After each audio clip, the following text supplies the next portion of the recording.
The Red Fort in Delhi is not just a symbol of Indian identity, but it has been a witness to many historic events which have completely changed the face of the nation.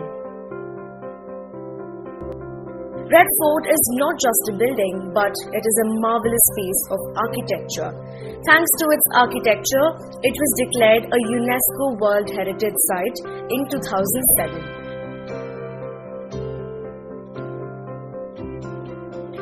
Do you know about the history of the Red Fort? If you don't, let us tell you. The Red Fort was built by Mughal Emperor Shah Jahan in 1638 after 10 years of work.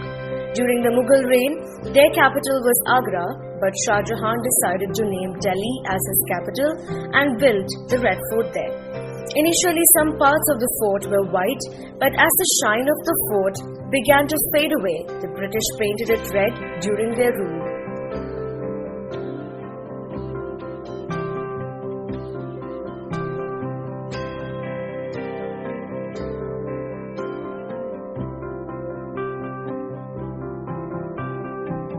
During Shah Jahan and Aurangzeb's rule, the status of the Red Fort was at its peak.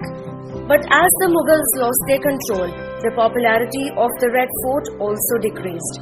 The reason behind this was that a lot of money was spent only on the maintenance of the fort.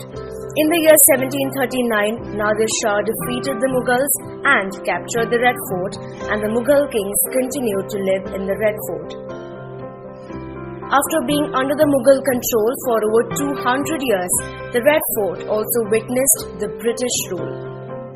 The Red Fort played an important role in the rebellion of 1857. The Red Fort remained in the center of politics under the leadership of Mughal Emperor Bahadur Shah Zafar. But when the 1857 rebellion failed, the British imprisoned Shah Zafar and completely occupied the Red Fort. Even today, there is a museum inside the fort where some things related to Indian history have been preserved.